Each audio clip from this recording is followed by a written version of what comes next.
ನಮಸ್ತೆ ಸ್ನೇಹಿತರೆ, ಶಕ್ತಿ ಚಾನೆಲ್ಗೆ ಸ್ವಾಗತ. ಹೇಗಿದ್ದೀರಾ ನೀವೆಲ್ಲರೂ ಚೆನ್ನಾಗಿದ್ದೀರಾ ಅಂತ ನಾನು ಭಾವಿಸ್ತೀನಿ.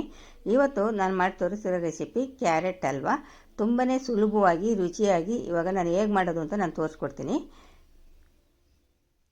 ಇವಾಗ ನೋಡಿ, ಅರ್ಧ kg ನಾನು ಕ್ಯಾರೆಟ್ನ ತಂದುಬಿಟ್ಟು ಚೆನ್ನಾಗಿ ತೊಳೆದು ಮೇಲ್ಗಡೆ ಸಿಪ್ಪೆ ತೆಗೆದುಬಿಟ್ಟು ತುರಿದು ಇಟ್ಟಿದ್ದೀನಿ. 1 ಕಪ್ಪು ಹಾಲು, ಕಾಯಿಸಿ ಆರಿಸಿದ ಹಾಲು, ಗೋಡಂಬಿ ದ್ರಾಕ್ಷಿ ಸ್ವಲ್ಪ, ಹಾಲಿನ ಪುಡಿ 1/4 ಕಪ್ಪು, ತುಪ್ಪ ಅರ್ಧ ಕಪ್ಪು, ಸಕ್ಕರೆ ಅರ್ಧ ಕಪ್ಪು. ಇವಾಗ ಒಂದು ಬಾಣಲಿ ಇಟ್ಬಿಟ್ಟು ಬಾಣಲಿಗೆ ನಾನು ಒಂದು 4-5 ಸ್ಪೂನು ತುಪ್ಪನ ಹಾಕ್ತೀನಿ.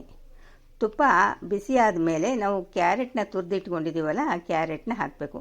ತುಪ್ಪದಲ್ಲೇ ಕ್ಯಾರೆಟು ಚೆನ್ನಾಗಿ ಫ್ರೈ ಮಾಡಬೇಕು. ನೀರು ಹಾಕ್ದೇ ತುಪ್ಪದಲ್ಲೇ ಚೆನ್ನಾಗಿ ಮೀಡಿಯಮ್ ಉರಿ ಇಟ್ಕೊಂಡು ಚೆನ್ನಾಗಿ ಬೇಯಬೇಕು. ಕ್ಯಾರೆಟ್ ತುರಿ ಚೆನ್ನಾಗಿ ತುಪ್ಪದಲ್ಲೇ ಬೇಯಬೇಕು. ಮೀಡಿಯಮ್ ಉರಿ ಇಟ್ಕೊಂಡು ಒಂದು 5-6 ನಿಮಿಷ ಈ ಥರ ಬೇಯಿಸಬೇಕು. ಫ್ರೈ ಮಾಡ್ತಾ ಇರಬೇಕು, ಸೌಟ್ನಲ್ಲಿ ಆಡಿಸ್ತಾನೇ ಇರಬೇಕು.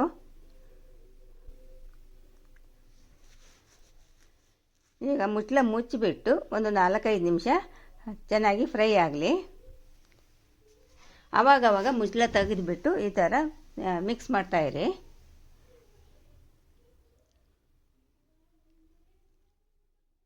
ಇವಾಗ ನೋಡಿ ಚೆನ್ನಾಗಿ ಬೇಯ್ತಾ ಇದೆ. ಇವಾಗ ಇದಕ್ಕೆ ಹಾಲು ಹಾಕಬೇಕು. 1 ಕಪ್ಪು ನಾನು ಕಾಯಿಸಿ ಆರಿಸಿದ ಹಾಲನ್ನ ತೊಗೊಂಡಿದ್ದೀನಿ. ಇನ್ನೂ ಒಂದು ಸ್ವಲ್ಪ ಹಾಲು ಹಾಕಬೇಕಾಗುತ್ತೆ. ಒಟ್ಟು 1/4 ಕಪ್ಪು ಹಾಲು ಹಾಕಿದ್ದೀನಿ.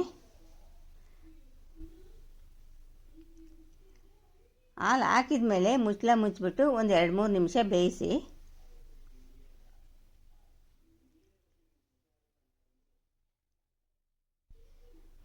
ಈಗ ಹಾಲಿನ ಪುಡಿ ಹಾಕ್ತೀನಿ. ಹಾಲಿನ ಪುಡಿ ಹಾಕೋದ್ರಿಂದ ರುಚಿ ತುಂಬಾ ಹೆಚ್ಚುತ್ತೆ. ಹಾಲಿನ ಪುಡಿ 1/4 ಕಪ್ಪು ಹಾಲಿನ ಪುಡಿ ಹಾಕಿಬಿಟ್ಟು ಚೆನ್ನಾಗಿ ಮಿಕ್ಸ್ ಮಾಡ್ತೀನಿ. ಈಗ ಹಾಲಿನ ಪುಡಿ ಮತ್ತು ಹಾಲು ಹಾಕಿದ ಮೇಲೆ ಇನ್ನೂ ಬೇಯಬೇಕು. ಕ್ಯಾರೆಟ್ ಇನ್ನೂ ಬೇಯಬೇಕು. ಮುಚ್ಚಳ ಮುಚ್ಚಿಬಿಟ್ಟು ಇನ್ನೊಂದು 2 ನಿಮಿಷ ಬೇಯಿಸಬೇಕು.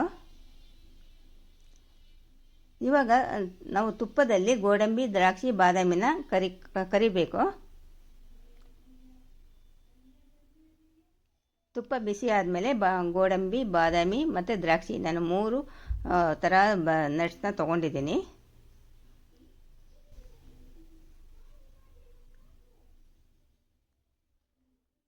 ನೋಡಿ, ತುಪ್ಪದಲ್ಲಿ ಕರೆದಿದ್ದಾಯಿತು.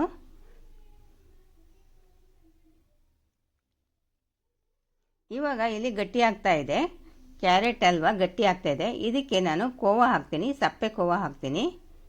ಕೋವಾ ಹಾಕೋದ್ರಿಂದ ತುಂಬಾ ಕ್ಯಾರೆಟ್ ಹಲ್ವಾ ತುಂಬಾ ರುಚಿ ಬರುತ್ತೆ. ತುಂಬಾ ರುಚಿಯಾಗಿರುತ್ತೆ, ತುಂಬ ಚೆನ್ನಾಗಿರುತ್ತೆ. ಖಂಡಿತ ನೀವು ಈ ಥರ ಕೋವಾ ಹಾಕಿ ಒಂದು ಸಾರಿ ಮಾಡಿ ನೋಡಿರಿ. ಸಕ್ಕರೆ ನಾನು ಇದರಲ್ಲಿ ಅರ್ಧ ಕಪ್ಪು ಸಕ್ಕರೆ ಹಾಕ್ತೀನಿ. ಸಿಹಿನ ನಿಮ್ಮ ಟೇಸ್ಟ್ಗೆ ಎಷ್ಟು ಬೇಕು ನೋಡ್ಕೊಂಡು ಹಾಕ್ಕೊಳ್ರಿ. ಇವಾಗ ನಾವು ತುಪ್ಪದಲ್ಲಿ ಕರೆದಿಟ್ಟಿದ್ವಲ್ಲ ಗೋಡಂಬಿ ದ್ರಾಕ್ಷಿ ಬಾದಾಮಿನ ಹಾಕ್ತೀನಿ.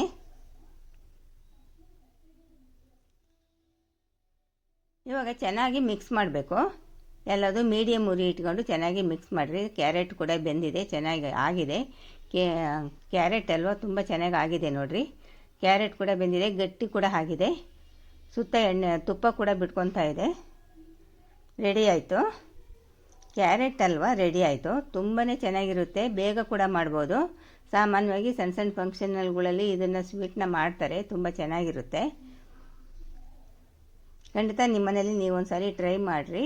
ಇದೇ ಥರ ಮಾಡಿ ನೋಡಿ, ಕೋವಾ ಹಾಕ್ಬಿಟ್ಟು ಮಾಡಿ ನೋಡಿ, ರುಚಿ ಹೇಗಿತ್ತು ಅನ್ನೋದನ್ನ ತಿಳಿಸಿ. ಈ ವಿಡಿಯೋ ನಿಮಗೆ ಇಷ್ಟ ಆದರೆ ಒಂದು ಲೈಕ್ ಕೊಡಿ, ಶೇರ್ ಮಾಡಿ. ಪ್ಲೀಸ್ ನನ್ನ ಚಾನಲ್ಗೆ ಸಬ್ಸ್ಕ್ರೈಬ್ ಮಾಡಿರಿ.